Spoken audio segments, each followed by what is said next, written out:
right, so hello everyone. It's really great to see you here. Hi Kim and hi Jordan, hi Annette. Thank you for putting the comment in a box. So this conversation will be recorded. So the aim is to have some of us joining in live, so that we can actually make this session a little bit more interactive, and you get to ask questions in addition as well. But also, we want to record this so that later we can spread the message even more. So I'm Masami Sato.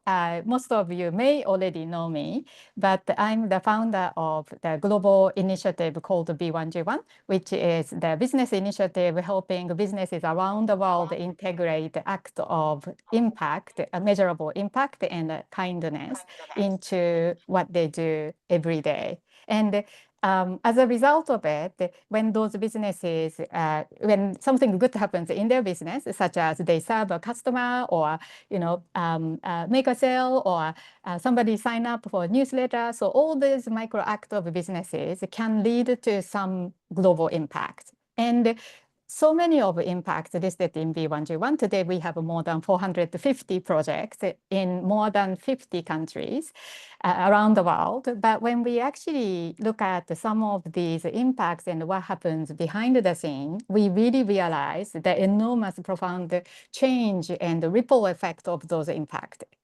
So I'm taking this opportunity to highlight some of those stories behind the micro act of contributions that the businesses are enabling, but what's the real implication behind those ripple of change?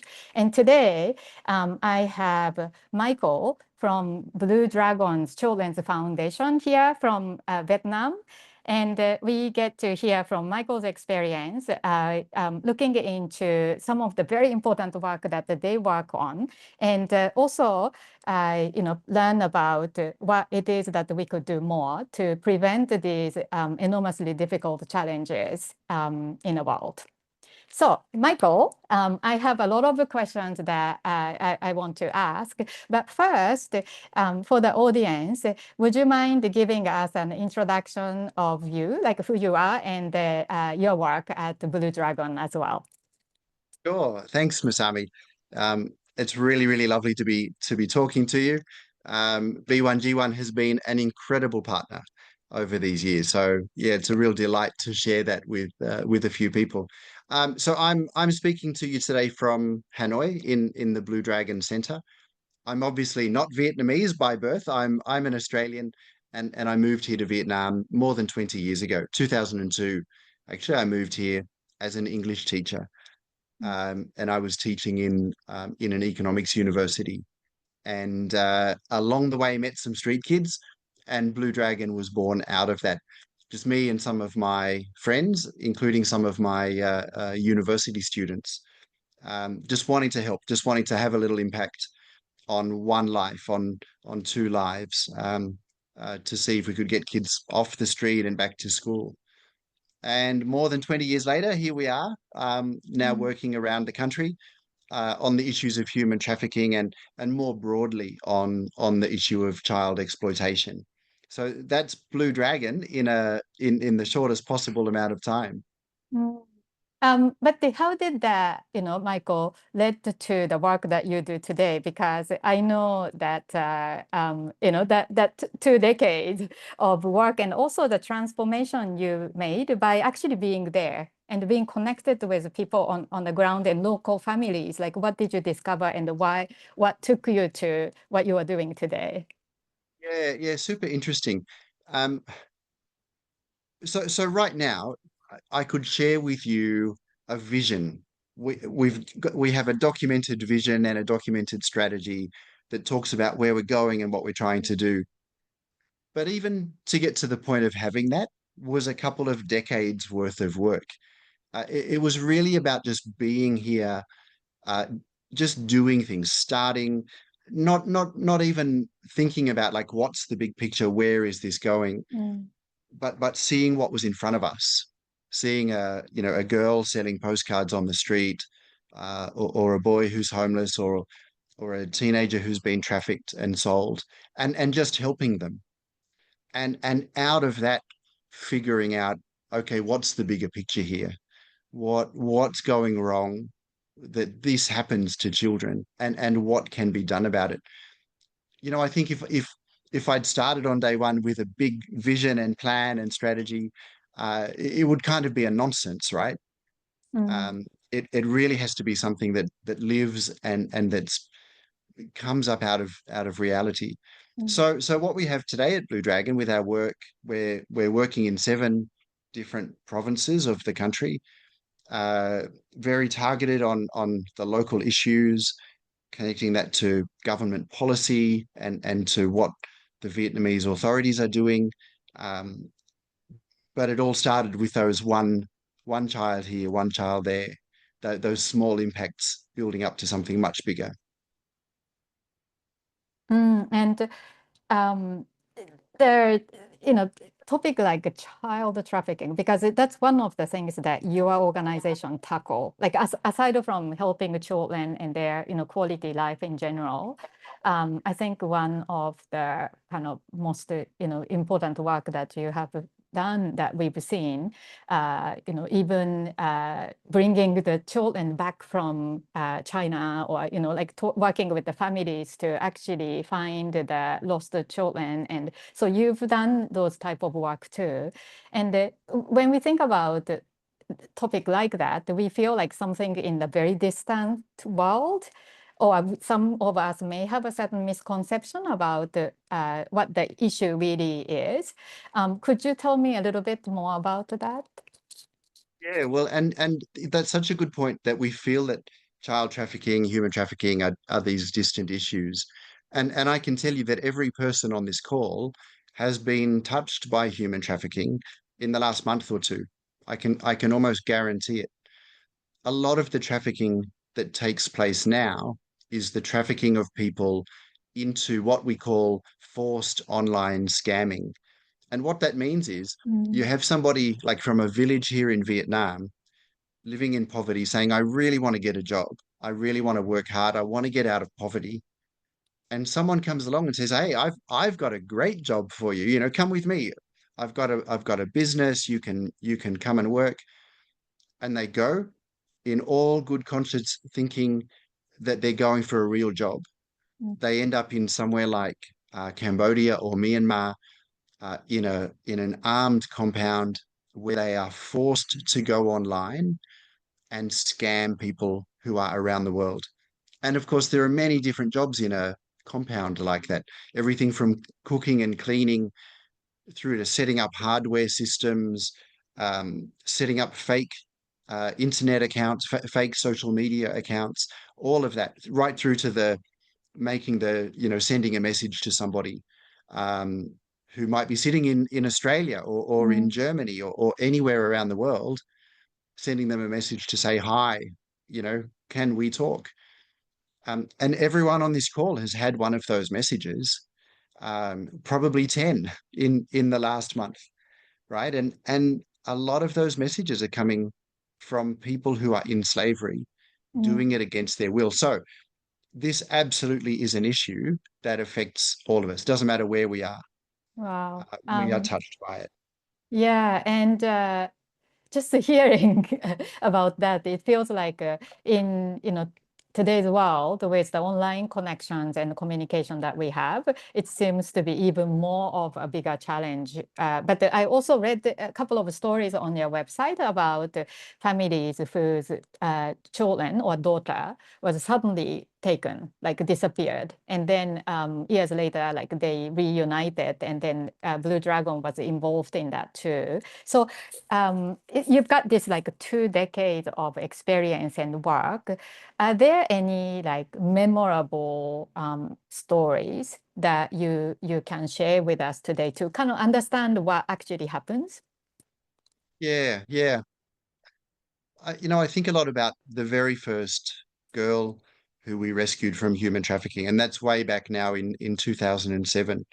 Um, she had been trafficked to a brothel that was right on the border of Vietnam and China. So, like I say, a long time ago. She'd been trafficked thinking she was going with a friend. Um, And by the way, if you stop and think about that for a moment, that people who are trafficked are very often trafficked by people who they trust, right? You can Wow. imagine the damage that that does to you, that that you were exploited by someone you thought was on your side. So this girl was 17 and she was sold into a brothel. Um, and she didn't know where she was. She was right by the border of Vietnam, but she had no idea, um, because they had, put a bag over her head and driven Mm, her around for hours. So she didn't know where she was. And and that technique is typical, by the way. It's not about kidnapping and grabbing someone or putting a gun in their back and threatening them. It's about building a relationship, inviting them to go somewhere and then selling them. So that girl was in slavery for about 7 months, um, before she could make a call for help. And we were able to find her and rescue her within a few days, and get her back to Vietnam. But mm, I mean, an experience like that, you can recover to an extent, right? And we have psychologists here at Blue Dragon. We help people go back to school. We can give people homes to stay in. You can do all of that, but the experience is still always there. mm. Um, so our work over these years of rescuing people out of that kind of slavery, and we've rescued nearly 2,000 people. Um, Wow. but that Wow. experience, what it really drives us to do is Mm, to figure out how to stop this yeah. before it happens. Mm, And so that's really what drives us right now. We're still rescuing. We have rescue operations going on right now. Since last Friday night, we've rescued 5 people from slavery. But we wow. want there to be a day when I can Mm, sit here and say we don't rescue anymore because there's no need. wow. I feel moved by this because, in B1G1, we also working with all these incredible organizations to make a difference. And these projects are supported by so-called donors or, B1G1 members who actually choose to make an impact by selecting the type of issues that they resonate with and then, give their little help. And then together we can actually work on all these important issues.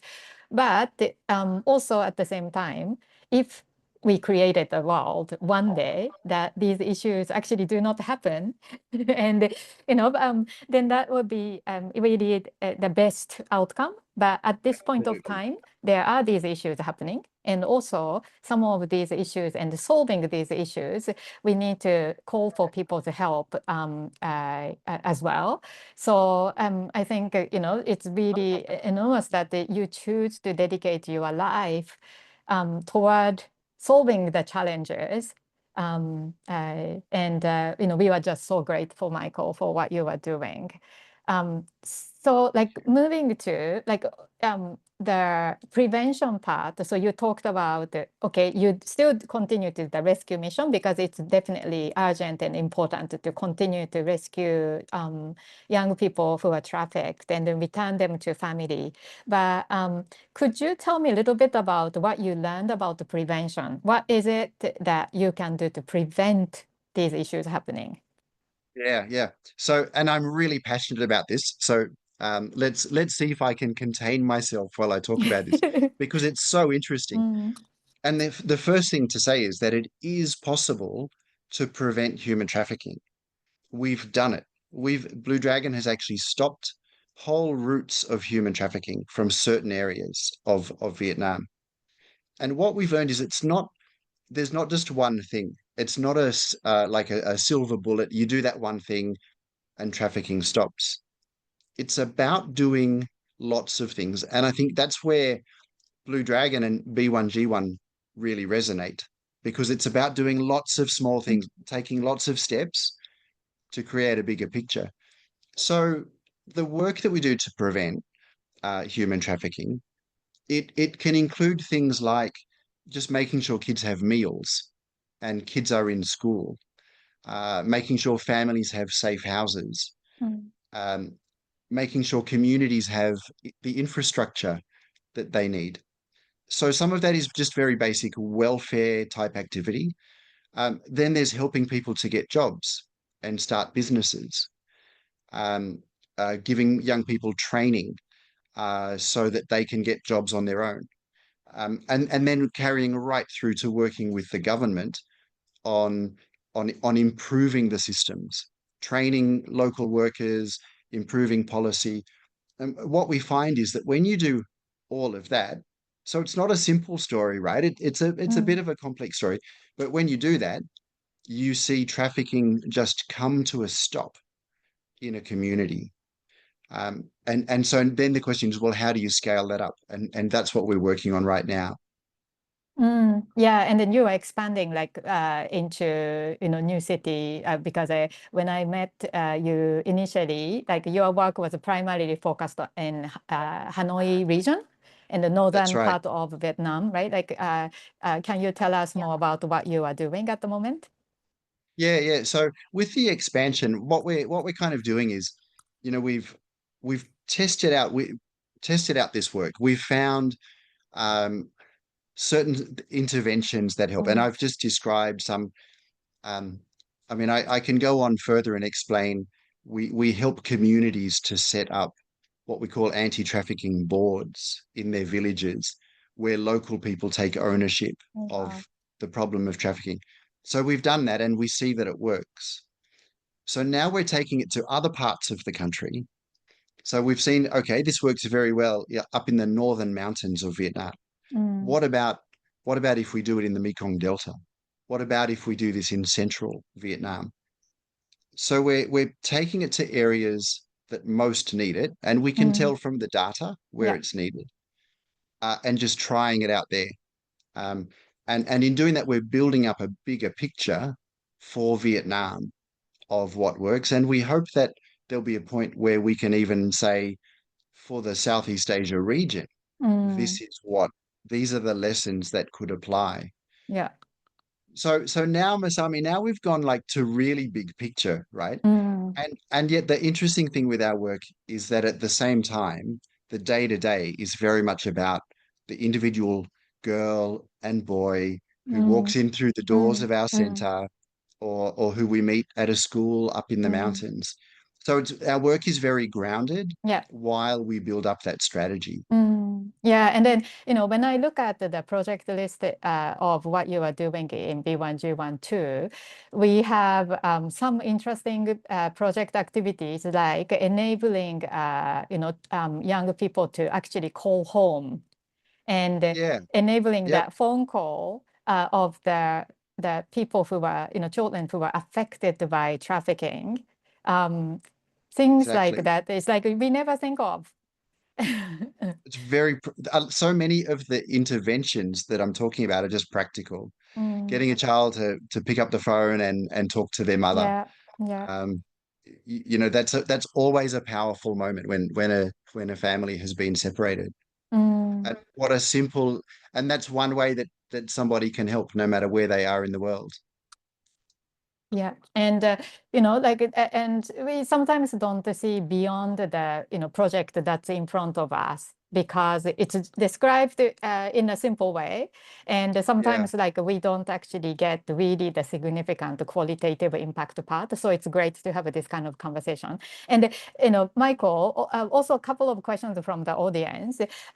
So the question is like, what is currently the biggest challenge for you? And also whether something like US funding cut has created the impact for you. Yeah, yeah. We've been getting funding not from USAID, but from Mm, another part of the US government. And it was frozen. Our funding was frozen earlier this year. It was then unfrozen, mm. and it's now ending. It's now coming to an Oh, end. wow. And that funding was significant. The US government was by far the world's leader in anti-trafficking work. I don't know if that will continue. I'm not sure if the US government wants to continue in that role. So that has impacted us, and it will be impacting a lot of organizations around the world, Mm, um, which is a real pity. So yeah. so for us then the challenge is we have momentum. we're growing, we're reaching more people. How do we keep that going? Mm. And that's a big part of my job from day to day.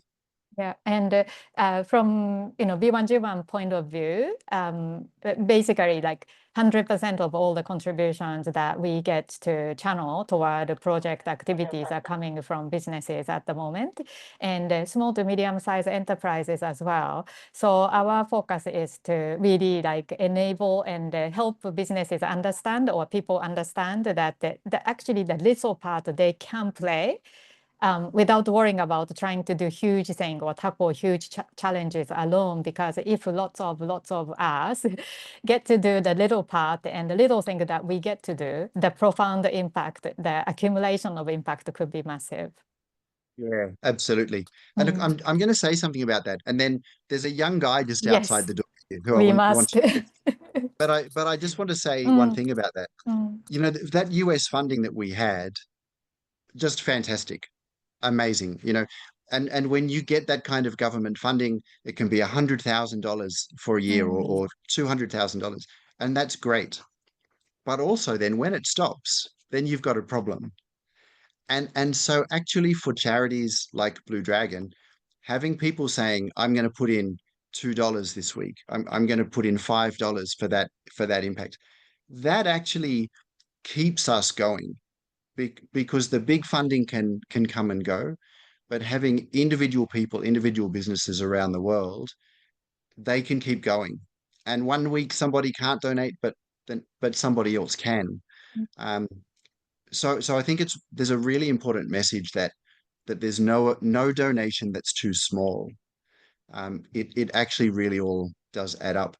And look, as I say that, there's a young guy here named VA. He Yes. doesn't really know what he's getting himself into Hi, here. Michael. Hey VA. Hi. Hello, VA. Hi. My name is VA. Um, Nice to meet you. what are you doing here in Blue Well, Dragon? hi, my name is Vidang. I'm Mm, introduce myself a little bit. So, I am 26 years old. Now I'm a support for Blue Dragon. Yeah, before I am a manager of a pub in a pub. Yeah, I'm You're working. managing a bar oh, here in Yeah, wow. Hanoi. yes, in Yeah, Hanoi. Before I'm working like in a bar, like a hit bar and bar manager. Yeah, after that, I come back to have Blue Dragon Kids because we also have some group of team. They also still working on the street right now. So I need to come to talk with them and come to join activity with them to Mm, helping them to stop working on the street to come back to school. Is my plan. so you're here with the group Yes, today, right? yes. Yeah, yeah, They are on the sixth floor to enjoy the activity yeah, right now. yeah. Yeah. So VA turned up. Actually, Sorry. I saw you at lunch today with a group of kids. Yeah, they are. And that's a group who's currently living on the street. Yes, they're Yeah, still working on the street, and I come to where they are working to talking with them every day to mm, know how they feel and talking with them and talk to them to after plan to come back to school or come back to their families. yeah, Yeah, it's my plan at the moment. yeah, Yes, yeah. And that takes time, right? yes. I'm Yeah, very happy to do this because all of them is like me before. Because before I working on the street and I know how they feeling mm, and what they need. Yeah. And now I mm. bring all the that thing for them. It's my dream. yeah, Yeah. yeah. Do you want to Wow. ask VA This is very unscripted. Well, like, Uh, it is totally unscripted. And VA, by the way, the people online listening to our conversation are saying hello, and they are also inspired by what you are doing and your beautiful smiles and the joy of doing what you do. So, what makes you feel most fulfilled in working with Blue Dragon? Yeah, that's very good question. Yeah, before I yeah, before that's okay. sorry, before I usually talk to my Blue Dragon staff Mm, that I never come back to have Blue Dragon because Blue Dragon give me a big wing to fly everywhere I want. But the first island I come is like in a bar. I working there for a few years. After that, I got the money. I got all the thing I need. But I feel like, oh, I'm still feel not happy because I need one thing in my life, it is to helping the people like me before. The first time I come back to Blue Dragon to help the kid, oh, it make me crying because I feel like, oh, this is the feeling I fight. I try to fighting to 5 years, yeah, for 5 years to fighting this, yeah. Now I come back to working. I feel, oh, that's awesome. I love it. By the way, when VA started to answer his question, he paused, and it was because one of the kids was trying to follow him in here to have a chat. Yeah. He's in Sorry. demand. You're a popular person, right? Not really. He is. Yeah. Because I love the kid. I try to talk all the kids Mm. every time here, and that's why the kid when they see me, they want to come to say hello with me. Yeah. Yeah. And what's your dream? What do you want to see happen? Oh, it's my dream. It's a big dream, very big dream. I know that it is impossible to become, but I still following up it. It's my dream. I want to train to all the don't have the street kid. It's my dream. The Mm. first thing I want to do, I want to open a circus school in Hanoi A to for circus. yes for blue dragon kid to come and join, and maybe they can get it by a job. Yes, that's Wow. You studied circus. yes. Yeah. I Wow. usually study circuit in Mm. Cambodia. Yeah. Yeah. At Oh, one point. in Cambodia, they have a great B101, what they call pho. Do you know? Yeah, Yeah. Yeah. that's why I'm studying there. Oh, Yeah, really? Because pho is also another B1J1 program, and they are just such a joyful, amazing organization. So it's Yeah. so interesting to see this web of connections. In fact, we had some of their trainers come here. Mm. yes. We Oh, That's the time wow. we have a train like blue dragon teacher, hip hop Mm. teacher come to the circuit school, and two circuit teacher in Cambodia to come to Blue Dragon to have Hmm. kid. Yeah. Mm. And can I say, like, we're talking now about hip hop and circus, Yes. and all of this is part of keeping kids safe. Yeah. Yes. You Yeah. know, the solutions to keep people safe Mm. are not always just kind of dry strategy. It's about daily life, looking after kids where they are. Mm. I met Blue Dragon when I was 10 years old. Yeah. You were Before 10. that, I working 5 years. Five. Mm.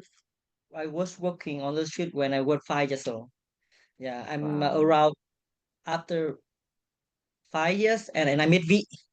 We in my first stop I met on the street, but the first time I met him, I don't believe him because I Yeah. don't know who's him. Because he gave us a lot of food, a lot of money Mm. to talk, but I feel a little bit scared. But my team, they follow up with a lot, you Yeah. know. V is our co-CEO now. And yeah, he was the first staff member Wow. who met Wow. VA. Yes, Well, thank you, VA, for the work that you do and spreading the, dream and the smile and the great energy. And yeah, we need more leaders like you in the future. So we We wish you all do. the best. And thank you so much for coming by to share your story and thank message you. with us. Thank you very much for listening to me. Thank Have you, a good day. Thank V. you. Thanks, Thank VA. you. Thank you. All Thank right. you, Mike. I'll So let you go thank back you. to work. Yeah. So we're gonna do a quick wrap up to thank everyone who came and spent the time here during their of course very busy time as well. So I just want to thank you all for tuning in live. Of course, you could have said like I will watch the recording later, right? But the comment and your presence at this point of time, like live online, makes a huge difference. So next time when we invite you to the next conversation, please come. I also want to acknowledge all of the B1G1 members who may have contributed to Blue Dragons project, because when we checked just before this call, Michael, we noticed that the Blue Dragon and B1G1 members have together created nearly 1 million impact, including more than 500,000 meals provided to disadvantaged children, more than 230,000 days of shelter, and also 50,000, more than 50,000 days of access to education. There are lots of other human rights support and other projects that our members supported, nearing 1 million impacts. So this shows how the act of collective micro impacts can make a huge difference. But today it was also really nice to, as a surprise, discover some of the interconnected kind of like stories between different B1G1 worthy causes as well. So Michael, as a wrap up, is there a final word you want to leave for us? I think I've already said the main message there, that there's nothing you can do that's too small. Any and every impact counts. And I like what you used an expression just then, Masami, about collective global impacts. I think that's what we have to keep in mind. We've got to keep going. Yeah. Thank you, thank you. And for those of you, especially who came live, but maybe people who are watching recording can join in. So this is today's impact that the people live here or watching recording get to create with us. So what you can do is scan this QR code if you have your mobile phone, and then submit this form and then let us know which impact you want to create. And actually, I put the tick on the B because that one is the Blue Dragons project that we'll be featuring. So your impact will be funded by me and the B1G1 team for today. So you can let us know, how you enjoyed tuning into this session by celebrating the impacts you get to create together. So finally, I just want to also express all of the people who are following the B1G1's feed, like supporting the B1G1 initiatives and the stories of how act of micro contributions around the world can create more impact. So if you enjoyed this session, then please keep spreading the word and inspire more people and more businesses to join the movement and integrate the act of making a positive impact part of what we do. We can always talk about big ESG target or CSR, but sometimes we just can be human and think about how our business can really drive measurable, tangible impact, however small or big. And then together, collectively, with so many like-minded people, create a profound impact. And today, we are so grateful for the work that Michael and the Blue Dragon team shared with us. And I'm looking forward to having many, many more conversations that matter together with you. And thank you, Michael. Thank you, Masami. Thanks, everybody. Thank you, everybody. Have a great rest of the day. And please let me know if you enjoyed this session. I will be posting the recording on my LinkedIn feed as well if you want to get to have the access and share with your friend. So thank you so much, everybody. Have a great day. Have a great week. Thank you, Michael. Bye. Thank you. Bye.